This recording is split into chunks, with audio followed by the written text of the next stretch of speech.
Welcome to the Selling Show, where we unpack, repack, and break down exactly how CEOs, founders, and senior executives sell their ideas, point of view, and personal brand to the people who matter most. This is your host, David Newman, and you are in the right place if you want to build market eminence, amplify your influence, and attract high-value prospects, investors, partners, talent, and media opportunities with less chasing and more confidence. Let's go.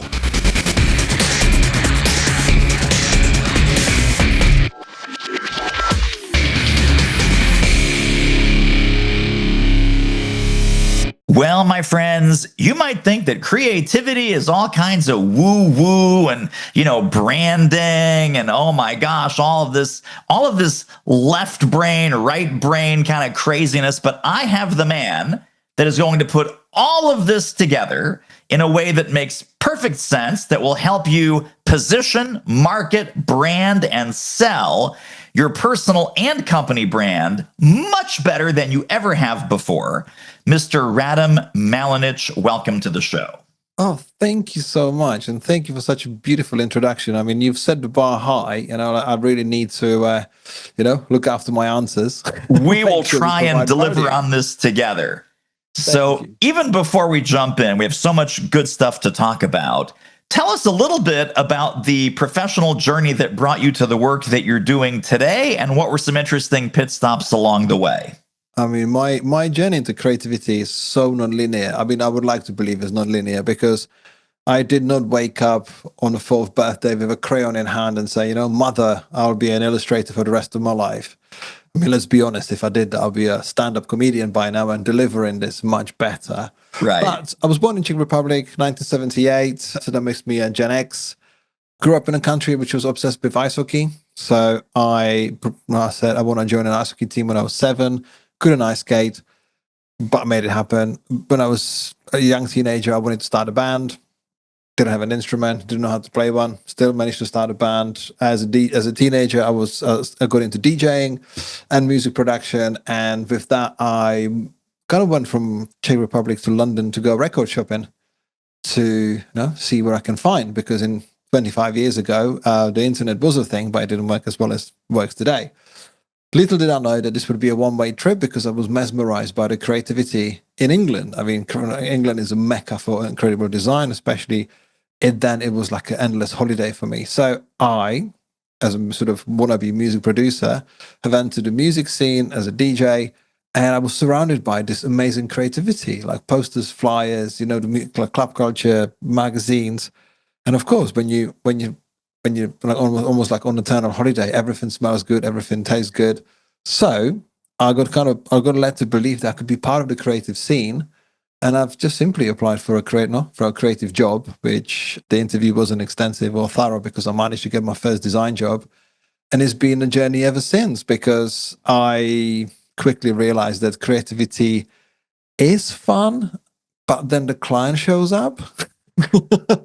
So I decided to, kind of leave the full-time positions as quickly as possible, just to be able to actually manage the creative process in a way that I feel is actually nourishing for both sides. Because I thought that creativity was this sort of calm from afar. You think that creativity looks like this sort of calm lake with no ripples and a sunset in the background, whereas what you really get is the choppy waves and water, choppy waves, stormy oceans, and wipeouts. Oh yeah, right. What can I do better about this? Anyway, so this sort of journey of the last 25 years, which I've been sort of in the creative industry, is very much sort of paved with the first 15 years of really discovering how I can do this creative process to a satisfaction that I can actually enjoy it. Because just like with everything in life, it's messy. It's meant to be messy, but then, when does your resilience run out is another thing. So always been promoting my business through little brochures, booklets, to the point where in 2016, I published my first proper book, I would say, the first 256 pages, and put it on Amazon. Didn't expect anything. Had 1,000 copies. It sold out in about 2 weeks. And I'm like, what's happening here? and that was the book of ideas, correct? Book of ideas, yeah. I didn't have a plan to make any other books. And people say within about a week, like, when is the second one coming? I'm like, I will never do this again. Only to find myself now with basically with the sort of a roster of 6 books.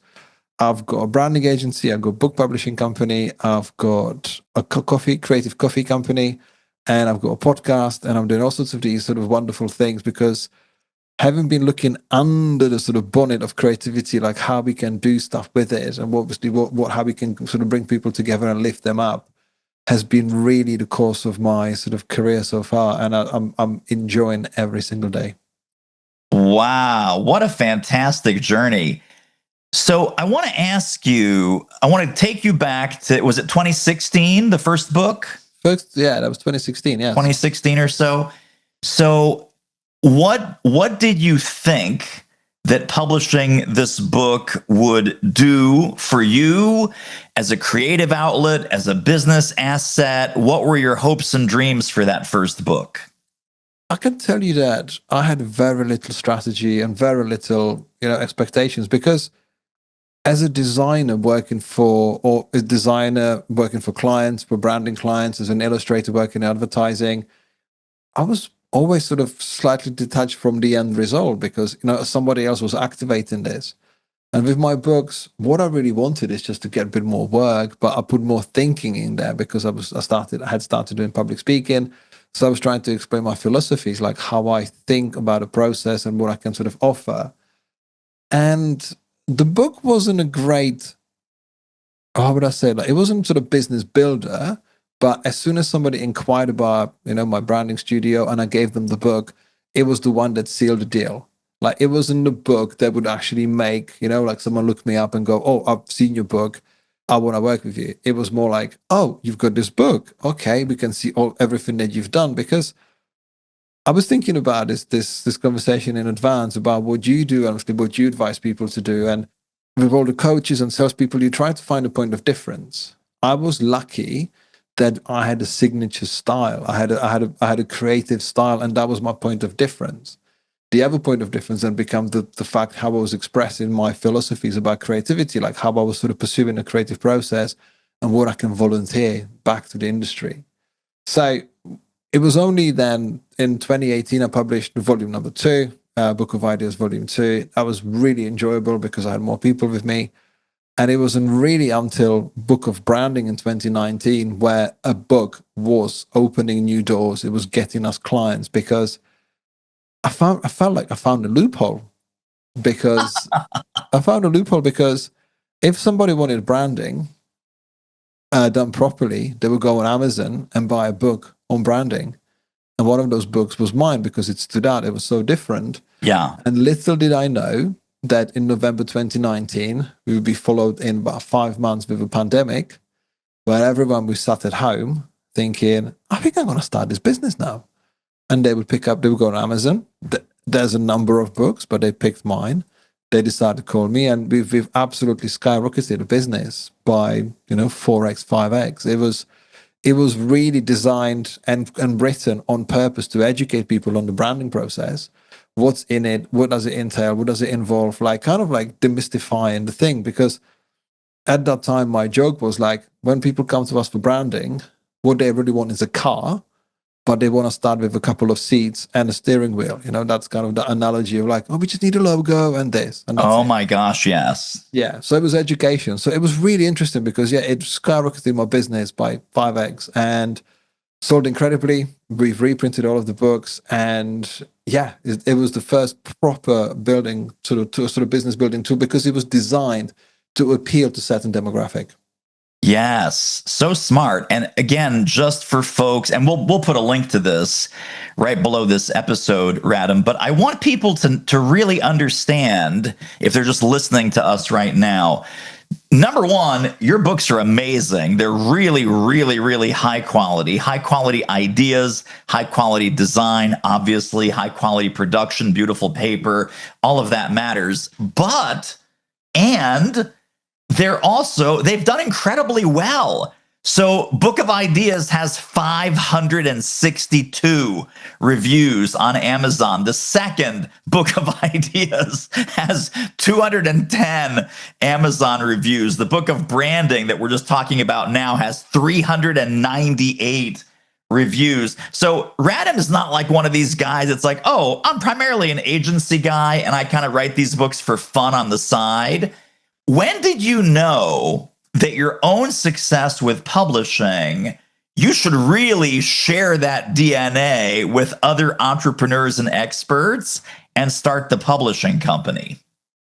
It's a tough one to say because it's an ongoing process. It's a slow eureka moment. It's a slow realization of like, what can I do with the publishing itself? Because I really enjoyed the success of the first 3 books, because it's easier to sell 3 books than 6 books as a small publisher. Like when you got 1 book, you put all the money behind that book, you do all the ads and all the marketing. It's easy, and that book of volume 1 sold like 50,000 copies in paperback alone. Like Amazing. it's been a success story, and the other books are not too far behind. And it's just like this was all fun, but I've set it all up. I've taught myself about all the marketing process, the launch campaigns, kind of looked away from design sort of sphere and looked more into what people like who do sort of self-publishing and actually demystifying things and actually show you the real methods, how to do this.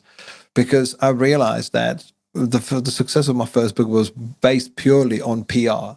We were lucky that we had a book that looked different. There was something different about it. It was featured everywhere. And that's why, it was really successful. When I tried to do the same thing with volume 2, people were like, nah, we already talked about your first book. We don't need it. And I'm like, right, there must be another way to sell books. So much so that with the book of branding, I had like a jungle scout, like the software, like analyzing the search volumes. And I loved it because it was like, okay, there's how many people buy this book? How many people buy that book? And I was creating a product. Like it was actually even more exciting because I can create the product, write the product, design the product. Thank you for the nice comment about the quality, because we're printing in the UK in a sustainable way with green energy, vegetable inks, everything's carbon offset. Like it's a proper like carbon neutral product. And so I've been putting a lot of care into this, but I'm like, if nobody buys it, then it's absolutely futile. So I had to teach myself how to sell this. And yeah, created it all up. There's not another book in the pandemic, which was a more sort of mindfulness journal. And that was a spectacular flop. That sold like 1,000 copies in the first about a month or so. And then no one said, like, everyone was busy not looking after themselves. Yeah. So, I mean, we managed to do a book in pandemic, but I did feel like I did step out of my lane. I did feel like I tried to do something different. And it was quite fair to say that people didn't really care, because it made sense to some, and people who got a copy of the book understood it. But the wider public was like, we don't need another mindfulness journal. Like, we've got a lot of those already. Like, what can you do? So that's why I've decided to focus on the last 2 books, which were released in 2023, on the fact that they are pretty much like a 21st century creative toolkit about how to start a business, which is creativity for sale, and how not to destroy yourself running your business, which is mindful creative. Yes. Were you able to take some of the exercises or thoughts from the creativity journal and recycle those into mindful creative? How did you know that? Well, just figure you're a smart guy. That's what I would do. It is, yeah, pretty much. The mindful creative and some of the creativity for sale is basically taking those notes from the journal, because there was a valuable stuff, and I've expanded on it. I had like 100 and odd prompts, like the live prompts, not chat GPT prompts. That's the 2020. And yeah, I've rewritten it. I've kind of expanded on it. I put more stories into it, and it did fantastically well. But the story of the journal actually had another life just a few weeks ago, because I had remaining stock and I've donated it to a festival in Barcelona called Off. So I just said, hey, I've got 3,500 books. Would you like some? And they said, we'll pay for the shipping. Thank you for offering to us. We'll do this. And guess what? The book started being given away to all the people at the festival. And they were like, hey, you've got a new book. This is amazing. Where did this come from? I'm like, it's 5 years old.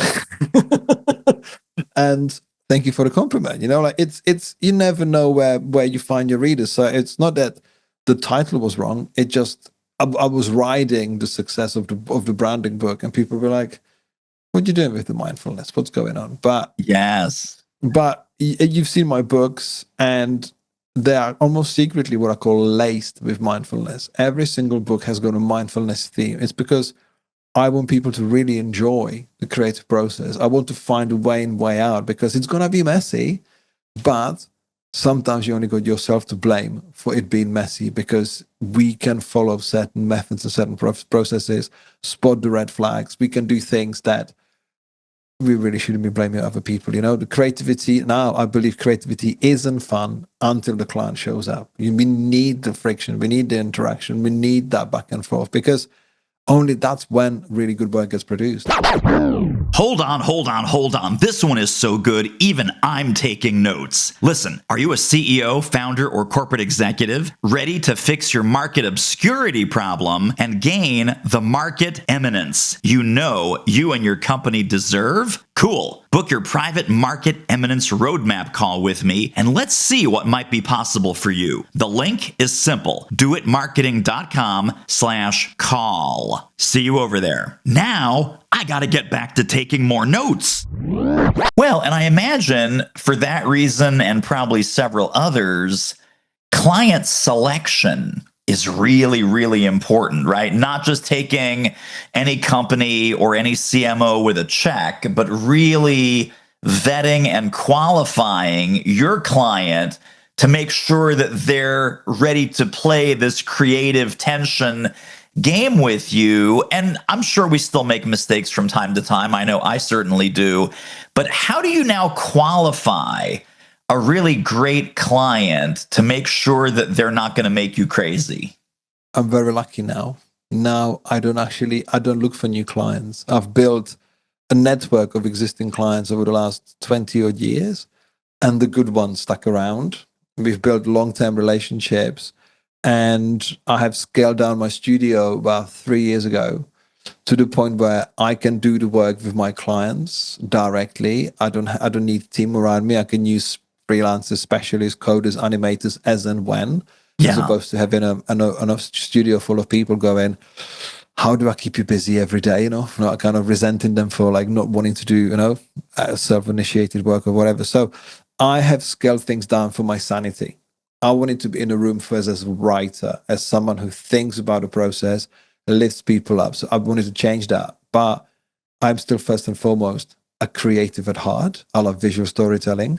And I'm very lucky that I work with an existing pool of 10 clients, and they overlap. Like I'm always doing something with some of them, but it takes a lot less time. We are not as sort of experimental, be doing real work, and I can be doing work with acrylic paints for an ice cream brand or working on a branding for a building. So I mean, my work is still very broad and very interesting. Yes. It takes a lot less time, and because these clients have been with me for so long, I can charge whatever I want. I get paid in advance. There's very little screaming about deadlines. And I kind of realized I've got a platform to be investing in my second half of my creative life into my publishing business, into doing TEDx talks and writing my next book and starting my coffee company and, having a podcast and sort of grow my network through more of sort of, as I keep calling it, like lifting people up and giving them platform to express themselves and share, again, that sort of mindful aspect of creativity and shedding more light on the creative process and shedding more light on shining more light on the struggles in the industry and kind of making sure that everyone is equal in life and creativity. Like we all go through some stuff, we all have our stuff. And when I was going through the ranks, I didn't feel like anyone was talking about this. Whereas I feel like it's really comforting to be the voice or one of the voices to actually say, this is how it is and have a real human conversation. So yeah, in the past, we kissed a lot of frogs. We had a lot of bad clients. Like, I mean, because it was kind of like, you pay, we play, because I didn't always have the right strategy. Now I know what I want to do, and I'm still kind of keeping my one hand into the sort of branding sphere because, yeah, we've built a fantastic network of people that we work with that I don't need to look for new clients. And that's the exciting part. I think, yeah, we got one new one. We got one new client about a year ago. But again, that was just based on something I wanted to be a part of rather than, waiting for new clients. That sounds so incredibly delicious. But I want to go back to one key thing that you said that I hope people heard, and I want to make sure that they hear it again. When you said because I went through the same process of unscaling, descaling. Went from a team of 11 down to initially a team of 6 for a few months, and then no team. Now it's the David show. On your end, it's the Radim show. When an entrepreneur hears that, I have let go of my team. Now everyone gets to work with me. I am more involved. I am more dedicated. I can charge whatever I want. I am now super premium. I have amazing, fantastic clients who love me and who love our collaboration. Some entrepreneurs hear that and go, oh, Radim got lazy. David got lazy. Radim couldn't handle success. David couldn't handle success. Whereas I think you and I both know there's this movement of the micro company, right? The one person $1 million brand, the one person $10 million brand, the one person $100 million brand. Not that you're doing your business alone, but you are the only employee and you are using specialists and contractors as needed, but there's no overhead. And you can scale that now to an infinite level. In your peer group, with your friends, with your creative collaborators, with people in the London advertising and branding community, were you afraid at all of how this would look? That Radim is going back, and it's not really going back, it's leaping forward. Radim is going back to being a company of one. How did that feel, or what head trash started to bubble up that you had to manage? I think there's a muscle memory. Like, I wanted a change. I needed a change. I was scared of the change because I thought I had to hang on to it. I felt a bit of like an addict, like, oh, let's get a bit more. Like, let's get a bit more. Let's get another client. Let's underprice this one. Let's get this client. Because I had my ambitious plan of writing 2 books at the same time and publishing them at the same time, sort of within the space of around, let's say, a year to 9 months. And I couldn't juggle all of the things. I felt like I was actually being prevented from doing the things because I had too many staff. Because there was always very good margin in the work that I've been doing. Like, there was always a good sort of built a margin for me as someone who was leading the projects. People were coming to work with me or with us because of me, mainly. And that made me sort of versatile and flexible because I could work with anyone. When it came to scaling back, I at that time had 1 business and some books, whereas now I've got 4 businesses. we've got the same turnover, if not bigger, but I'm using ton of automations behind the scenes. Everything is what would normally be done by other people is done by automation. There's things happening in the background that I only have to do the thing when I need to do it. I'm only speaking to people when I'm available. And I have really created this discipline for myself, this sort of disciplined life, that I know when I'm exercising, I know when I'm podcasting, I know when I'm speaking to clients, I know when I'm speaking, like, I know everything in advance. That doesn't make my life dull. That makes it efficient because I get dose of little everything. I spent 20 years, working on up to 20 projects at the same time. And what I thought? I thought I was a superhero. I thought I was like invincible because I was loving the attention. I was loving the chaos. It was great. But then Lex Luthor showed up, Kryptonite. And it was like that, like it was all together. It was not a positive cocktail of circumstances and situations together because, the dreaded burnout, the chaos, I was not a nice person to be around because I was overworked. And you know what? I can make the same amount of money by doing 5% of all of that. And that's the beautiful part because I value being present in my kids' lives. I value having the fact that I can spend, half a day thinking about writing books. I can, mentoring people. I can do things, there's a new business springing on the back of this change that I wouldn't be able to do before because what you talk about quite beautifully about, like, there's lots of these entrepreneurs. They're like, okay, I need to be at a certain level. But the problem is that most of those businesses look and sound the same. Oh, yeah. They're similar businesses. And therefore it feels like the market is saturated. Therefore they need to do more. Whereas I found the biggest tool in my disposal is my voice. is my written work and my voice. And I have been able, thanks to my written work, to secure TEDx talk. I've been able to speak on some of the main stages, speaking up to 3,000 people. I've been able to do all of this because I took time out. I've actually reshaped my business and thought, you know what? I've rinsed and repeated this process of branding to the point when I'm like, you know what? I'm good. I feel like a 100-meter sprinter who's been sprinting back and forth, back and forth, back and forth for 20 years. And I'm like, there's new sprinters coming behind me. They're much faster. They're much happier to do this. You know what? I can teach them how to do this. I can actually get into this position where I can create value of information and, and sort of, how would I say, like, okay, I can create situations where people can learn how to do this better and for longer, because I feel like I've maximized everything I can do, but I have learned a ton of incredible stuff, which makes me almost this sort of unique, multifaceted, sort of creative stroke writer, stroke entrepreneur, which in my industry doesn't exist. No, there's some people like this, but it doesn't exist. Therefore, it gives me a very unique persona in a way. Like, I think that there's sort of unique sort of combination of skill sets, and yeah, it's opened up so many opportunities, which are a lot more satisfying and they're challenging, but they're taking me somewhere new. Whereas I didn't want to sort of stay in the branding world, fight with the kids until, I'm 85 and try to pretend I'm saving the world through branding. I feel like I can do actually much better work by helping people enjoy that sort of creative process and actually help them to, achieve something. Because my validation of all of this came after my book launch in 2023. I flew back from Toronto back to London, and I saw a bag which said, "No risk, no story." And I'm looking at it, and it was for the first time in about 23 years, and I realized that's what I'm doing.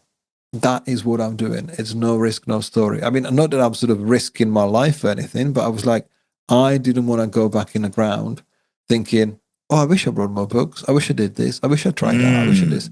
And this is my guiding light. This is absolutely my guiding light. I want to try things that people often find scary or impossible. And it's just absolutely exciting. Holy smokes, so much value in this episode. Listen, if you are loving what you're hearing, feel free to download, subscribe, tell a friend, leave a review on Apple Podcasts or wherever you're listening to The Selling Show. Now, back to the interview.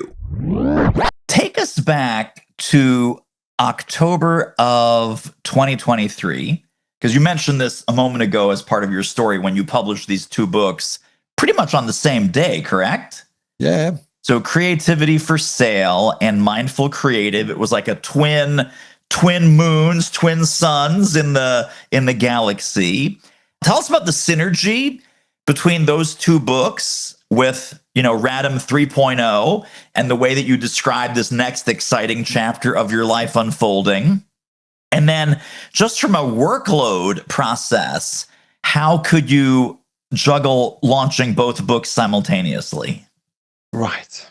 So the reason it was a double album, because once upon a time as a child, I was given Guns N' Roses, was it Appetite for Illusion? What was that double album? Was it Appetite for Illusion? Use Your Illusion. That was it. Guns N' Roses, Use Your Illusion 1 and 2. And I really remember that feeling of like two things. But to me, it was also the differentiator. Like, if I'm coming back after 3 years of not publishing anything, what is the biggest noise I can make? I'm like, I've never seen anyone making two books. And guess what? It worked. I mean, it wasn't an easy journey. I had to work with like 2 different editors, 4 different proofreaders. Like, I had stuff here, right, left, right, and center. I started using Scrivener for writing just to make more sense of everything. Again, I taught myself like how to do it, because the first book was a messy one. I was analyzing single word. Like, will people like have a problem with this word? Or will people have a problem with that word? Yeah. I'll write now. I write. And I give it to editors like, please clean it up for me. I'm not wedded to any single word, because, I want the input of the world. I want input from other people, because if I write it myself, then I'm really sort of creating this sort of undue pressure on myself. Like, people have to like my work. Whereas when you let go, I'm not perfectionist when it comes to work, like my written work. I'm like, there is a message, and that message could be sent 10 different ways. So my double album, Use Your Illusions, 1 and 2 was Creativity for Sale and Mindful Creative as a way of creating a toolkit, because I was going through this transition. I was going into sort of more sharing with people like how I built my business, what did I do, and share more of the human side of things, like how, it's not about like crazy lead generation with some sort of bots and hidden emails or whatever. It's more like, hey, you want to work with someone? Send them a love letter. Tell them what's amazing about them. Like, do this. And really kind of built it from the perspective of like mid 2000s, where there was none of this nonsense, and we all Yeah. worked. We were all very busy, So I kind of wanted to sort of put it in that sort of method that, you know what, you don't have to buy into every fad and every craziness. Build a business on your sort of expression of your soul. And with Mindful Creative, it was like, hey, there's also ways to do it so you don't break yourself. Like, how do you create more sort of optimal conditions? And I really wanted to start this range of books, which is like a book of literally, let's say, a set of 5 books, which are very much, how to start your business, how to do your product, how to do this, and that. And it was really interesting from the reaction. The reaction was very positive. I built podcast season on both of the books, which was very, very successful. But the books, a lot slower to sell this time. I'm like, the problem I've got now, people say, hey, you've got 6 books. Where shall I start? And I'm like, yeah, that's a problem. Like, if none of the titles stand out, what should I do? I've created too much too quickly, which is an asset for my business because people can see the proof of work and like, how can we do it? Obviously, we put focus on quality. But I've created problem-solving books for people in the industry who are absolutely never going to admit they have a problem. If someone reads the book, they'll be like, hey, this Mindful Creative really changed my life. And I wish I read it years ago. I'm like, so did I, in a way. Like I was foolishly thinking that I'm going to solve people's problems. And for that needs a person to admit they have a problem. Yes. So, oh my gosh, for sure. So I am the most happiest I've wrote those books. They've opened so many doors. They've done so many things for me. But with my next book, which I'm so excited to be working on, it's like I'm going back to inspiration because everyone's always looking for inspiration. They don't mind. They might not have a problem, but people always want to know, like, how did you do that? How did you do this? Like, how can I get the advantage? And as I was writing my TEDx talk last year, I was like, oh yeah, I've got a book here. This is it. Because I don't know about you, but I've got on my phone, I've got sketches for 5 other books. And I'm like, which one do we first? Which one do we do first? But yeah, it's the one that feels the right. It's the one that feels the most right for the situation now. And I think I've got it. Radim, tell me, what is it like to run a coffee company? It's a lot of fun. It's a lot of fun. I wanted to start a coffee company again with the differentiation of like, how to get really good coffee to people who really should drink really good coffee. Because once upon a time in my studio, we were pressing espresso pods, Yeah. And then we were shaking. And a few hours later, thinking like, what is in this coffee? Like, this is not nice. And the story in its full version is the fact that in my second book, Volume 2, Book of Ideas, Volume 2, I had a spare page. In fact, 2 pages. And I created these coffee mock-ups, like a packaging mock-ups with my daughter's middle name, which is Lux, because I had literally blank pages. So I just created these things, put them online, put them on Instagram. This is like the heyday of Instagram. People go like, this is amazing. And I'm like, am I starting a coffee company?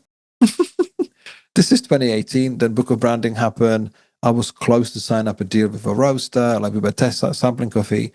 I knew nothing about coffee. I literally they were like, do you want single origin or blend? And I'm like, I've got no idea what you're telling me. Like bottom, like they were telling me about different types of bags. And I'm like, I need to sort myself out. So I did. I've built the brand. I've built the website. I kind of taught myself about all the different types of coffee. And I was not particularly like in a hurry to do it because I wanted to do it when it's right. Because with experience of running, basically branding for lots of new businesses in the past, you can see how ahead people want to be and they get it wrong. So Yes. I'm like, I'm going to launch this when it's right. So we launched it 2024. So it took like 6 years to actually properly start selling. How about that? But everything's automated. So the coffee is not roasted by us, but by a supplier, by a drop shipper. So we get freshly roasted coffee shipped directly to our customers. All the merchandise is printed on one of basis, like printed on demand. So that business is automated. And what I can do with this now is to actually open it up, and I speak to companies like Adobe to be partners, because it's technically a creative company. One day my branding studio will cease to exist, the website will go down, but my Lux Coffee company is the company that is a brand that's going to be turned into a clothing line. There's going to be furniture collaborations, live events where people, where new up and coming talent can have a part to be included on the packaging. We've got a B2B program with creative studios where we supply, bean to cup machines with amazing coffee. We give them sort of education programs, and also I do workshops, which is about finding calm in creative storms. So all of this information is kind of creating itself in this beautiful product, which is very much about connection with other people and providing those mindful moments in creativity. Because if we can get closer to that calm lake with no ripples and the sunset in the background, you're doing good. Wow. That is an incredibly bold and exciting vision for the entire Lux empire that's going to be out there. That's totally amazing.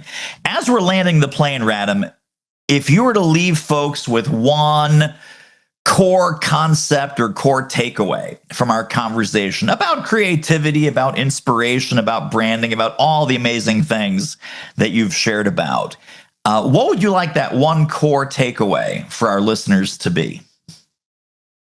Once upon a time, somebody asked me, how would I describe myself in 3 words? And I said, eternally curious idiot. I think in the concept of this conversation and everything that I've been creating and what I've been sort of trying to do with my clients and my peers is this concept of daring creativity. It's not about jumping out of planes. It's about doing that one thing that you want to start today. Like what is that sort of nugget of an idea? Like, what is the business that you wish you never, what is the business that you wish you had started? Like, what is the business that you wish you had in the future? Because ultimately, we sometimes get seduced by money. We get seduced by high paychecks, we get seduced by the sort of security. But I can tell you that scaling down was the best thing I've ever done. It made me hungry again. It made me curious. It made me sort of look around the corners. It made me start new conversations, because I could refresh this. I could refresh my thinking. I could actually think, what do I want to be known for? What do I want to be remembered for? What do I want my kids to see? My kids, my daughter was art directing the packaging because it's got her middle name. So she was like art directing this, and you kind of flow this creativity on a human level to new generation to sort of enable them to see, their dad on the stage there. They see their dad, making books, and I wouldn't be able to do it otherwise, because if I would be sort of holed up somewhere in a studio working on some corporate account. So I think that the sort of departing mission or departing wisdom, shall we call it, is that there is a way to have a very human and sort of soul expressing creative career or just business career that doesn't necessarily care about, the bank balance for now or for the future, because the tide goes in and out, like you have a good year, you had a bad year, but it's about how do you remember how you've operated in both situations. Because when business is good, what do you reckon? I wasn't happy. We had a swelling bank account. We had people, we had staff. I was overworked, stressed, and chaotic. I'm not happy in a way, because I didn't know how to operate the reality. Whereas I've turned the lights down, I've turned the light low, put more focus on what I want to do, emptied my bank accounts for a while because I wanted to buy myself some freedom. And I tell you, I've never been happier. I've never been more satisfied. It's like, you know what? This is about me. This is about my family. This is about a vision. And all of a sudden, I'm back now in these conversations I had with some of our clients years ago. They're like, "Hey, we need coffee companies. We need all of this business. We need writing books. We need this." And I'm living something that gives me a purpose of seeing forward of where it's taking me. Because I've started this conversation with a hockey story, obviously, like, wanting to play ice hockey as a child, and I played it for quite a few years.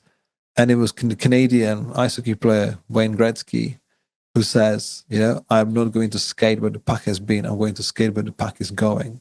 It's a bit of a cliche now to say that, the quote, but it's very much about like, I am sending the puck ahead of me and I'm going to go after it and see if anyone's going to follow me. Because I tell you what, I've been having such amazing few years by totally changing everything by following my heart and kind of looking at it like, what?